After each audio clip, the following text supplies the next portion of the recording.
നമസ്തേ.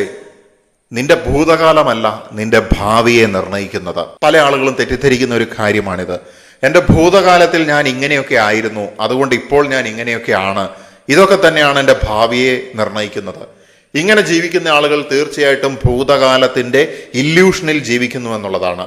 നമ്മൾ മനസ്സിലാക്കേണ്ട ഏറ്റവും ആത്യന്തികമായിട്ടുള്ള ഒരു കാര്യം എന്ന് പറയുന്നത്, നമ്മുടെ കയ്യിൽ ഇപ്പോഴുള്ളത് നമ്മളുടെ പ്രസന്റ് മാത്രമാണ്. പല തവണ ഞാൻ ആവർത്തിച്ച് പറയുന്നതായിട്ടുള്ളൊരു സത്യമാണിത്. ഈ പ്രസന്റിൻ്റെ ചില വലിച്ചു നീട്ടലുകൾ പോലെയാണ് ഈ ഭൂതവും ഭാവിയും പ്രവർത്തിക്കുന്നത്.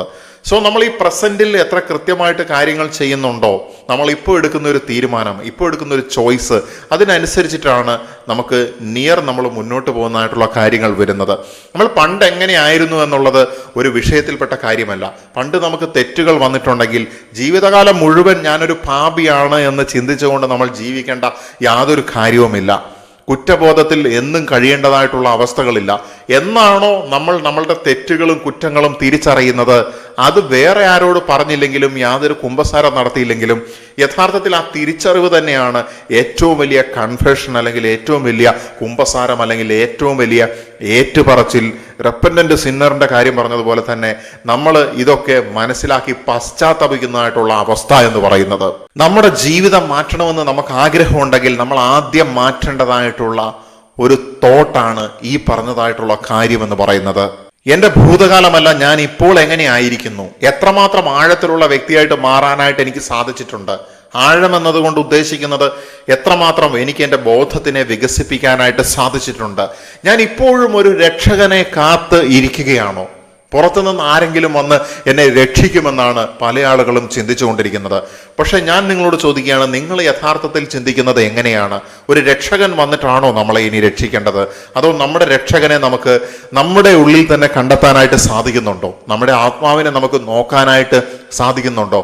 ആ ആത്മാവാണ് നമ്മളുടെ രക്ഷകൻ എന്നുള്ളത് നമുക്ക് തിരിച്ചറിയാനായിട്ട് സാധിക്കുന്നുണ്ടോ? ആത്മാവിൻ്റെ കൈ പിടിച്ചുകൊണ്ട് നമുക്ക് ഭാവിയിലേക്ക് സഞ്ചരിക്കാനായിട്ട് സാധിക്കുന്നുണ്ടോ?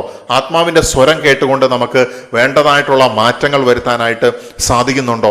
ഇതാണ് പ്രധാനപ്പെട്ട വസ്തുത എന്ന് പറയുന്നത്. ബിക്കോസ് നമ്മുടെ സോൾ, അതിനെ നമ്മൾ ആഴത്തിൽ തിരിച്ചറിയും തോറും നമ്മളുടെ ആത്മീയ വളർച്ച കൂടുതൽ പുരോഗമിക്കുകയും നമ്മൾ അസെൻഷൻ അല്ലെങ്കിൽ സ്വർഗാരോഹണത്തിൻ്റെ ഉയർച്ചകളിലേക്ക്, ആത്മീയ ഉണർവിൻ്റെ ഉയർന്ന തലങ്ങളിലേക്ക് സഞ്ചരിക്കുകയും നമ്മൾ വീണ്ടും താഴെ ലെവലിലുള്ള ജന്മങ്ങൾ ഭൂമിയിൽ എടുക്കുന്നതിനപ്പുറത്തേക്ക് ഉയർന്ന തലങ്ങളിലേക്ക് പോകുവാനും നമുക്ക് സാധിക്കുന്നു എന്നുള്ളതാണ്. ഇതിനുവേണ്ടി നമ്മൾ പ്രധാനമായിട്ടും ചിന്തിക്കേണ്ട ഒരു കാര്യമാണ്, എനിക്ക് കഴിയില്ല എന്നുള്ള രീതിയിൽ നമ്മുടെ ഉള്ളിൽ കിടക്കുന്നതായിട്ടുള്ള പ്രോഗ്രാമുകൾ. എനിക്ക് കഴിയില്ല എന്നുള്ള ചിന്ത നമ്മളുടെ ഉള്ളിൽ നിന്ന് മാറ്റി എനിക്കത് സാധിക്കുമെന്നുള്ള ആ ഒരു ചിന്ത നമ്മുടെ ഉള്ളിലേക്ക് പ്രവേശിപ്പിക്കുന്ന സമയത്ത് നമ്മൾ റിയലിസ്റ്റിക് ആയിട്ട് ചിന്തിക്കണമെന്നുള്ളതാണ്. ചില ആളുകൾ ചിന്തിക്കും, എനിക്ക് അടുത്ത മാസം തന്നെ 1 കോടി രൂപ ഉണ്ടാക്കാനായിട്ട് സാധിക്കുമെന്ന് ചിന്തിച്ചിട്ട് അങ്ങനെ പ്രവർത്തിക്കുന്നതല്ല. അത് ബോധമണ്ഡലം ഇല്ലാത്ത, അല്ലെങ്കിൽ ആത്മീയതയുടെ തന്നെ തെറ്റായിട്ടുള്ള വഴികളിലൂടെ സഞ്ചരിക്കുന്നതായിട്ടുള്ള വ്യക്തികൾ എത്തിച്ചേരുന്നതായിട്ടുള്ള ഒരു അവസ്ഥയാണ്. ഞാൻ പറയുന്നു, അങ്ങനെയല്ല. നമ്മുടെ യാഥാർത്ഥ്യത്തിനെ മനസ്സിലാക്കിക്കൊണ്ട് വേണം നമ്മുടെ ഗോൾസ് സെറ്റ് ചെയ്യുവാനായിട്ട്. ഇന്ന് എൻ്റെ കയ്യിൽ എന്തുണ്ട് എന്നുള്ളതിനപ്പുറത്തേക്ക് എനിക്ക് ലഭിച്ചത് കൊണ്ട് എനിക്ക് എന്തൊക്കെ ചെയ്യാനായിട്ട് സാധിക്കും എന്നുള്ള രീതിയിൽ ചിന്തിക്കുമ്പോഴാണ് നമുക്ക് കൂടുതൽ പോസിബിലിറ്റീസ്, കൂടുതൽ സാധ്യതകളുടെ വാതിലുകൾ തുറന്നു കിട്ടുന്നത്. മറ്റുള്ളവർ എന്നെക്കുറിച്ച് നല്ലതായിട്ടുള്ള അഭിപ്രായം പറയണം, എനിക്ക് വലിയ വീടും പണവും ഒക്കെ ഉണ്ടെങ്കിൽ മാത്രമേ ഞാൻ ജീവിതത്തിൽ വിജയിക്കുന്നുള്ളൂ, ഇങ്ങനെയൊക്കെ ചിന്തിക്കുന്നതായിട്ടുള്ള വ്യക്തികൾ ഇന്ന് ഒരുപാടാണ് എന്നുള്ളതാണ്. അതുകൊണ്ട് തന്നെ ഇവർ പീപ്പിൾ പ്ലീസിങ്ങിലേക്ക് പോകുമെന്നുള്ളതാണ്. മറ്റുള്ളവരെ പ്ലീസ് ചെയ്യാനായിട്ട് ഉള്ള പ്രവർത്തികൾ, മറ്റുള്ളവരെ കാണിക്കാൻ വേണ്ടിയിട്ടുള്ള പൊങ്ങച്ചങ്ങൾ, ഇതിലൊക്കെ മതിമറന്ന് പോകുന്നതായിട്ടുള്ളൊരു അവസ്ഥയിലേക്ക് ഇന്ന് മനുഷ്യരാശി മാറുമ്പോൾ അവിടെ ഞാൻ ഈ ഒരു ചോദ്യം ചോദിക്കുകയാണ്, നിങ്ങൾ യഥാർത്ഥത്തിൽ മറ്റുള്ളവരെ പ്ലീസ് ചെയ്യാനാണോ വന്നിരിക്കുന്നത്? ഷോ ഓഫ് ചെയ്യാനാണോ വന്നിരിക്കുന്നത്? അതോ സമാധാനത്തിലും സന്തോഷത്തിലും മുന്നോട്ട് പോകാനായിട്ടും നിങ്ങളുടെ യഥാർത്ഥ സെൽഫിനെ ബിൽഡ് ചെയ്തെടുത്തുകൊണ്ട് ഉയർത്തിക്കൊണ്ടുവരാനായിട്ടുമാണോ വന്നിരിക്കുന്നത്? അങ്ങനെയുള്ള ഒരു ചിന്തയ്ക്ക് ആൻസർ കൊടുക്കാൻ പറ്റുന്നുണ്ടെങ്കിൽ ഏത് തരത്തിലുള്ള പ്രതിസന്ധികൾ നിങ്ങളുടെ മുന്നിൽ വന്നിട്ടുണ്ടെങ്കിലും ഓവർകം ചെയ്ത് പോകാനായിട്ട് സാധിക്കും. പണം കിട്ടിയാൽ മാത്രമേ ഞാൻ വിജയിക്കുന്നുള്ളൂ, അല്ലെങ്കിൽ എനിക്ക് ഐഡന്റിറ്റി പോലും ഇല്ല എന്ന് ചിന്തിക്കുന്നതായിട്ടുള്ള അവസ്ഥകൾ. ഈ രീതിയിൽ ചിന്തിക്കുന്നതിനപ്പുറത്തേക്ക് എനിക്കുള്ളത് കൊണ്ട് എനിക്ക് എന്ത് ചെയ്യാനായിട്ട് സാധിക്കുമെന്ന് ചിന്തിക്കുമ്പോൾ നമ്മൾ പോലും അറിയാതെ നമ്മളുടെ ജീവിതം ഒരു വിളക്ക് പോലെ മറ്റുള്ളവർക്ക് വെളിച്ചമേകും.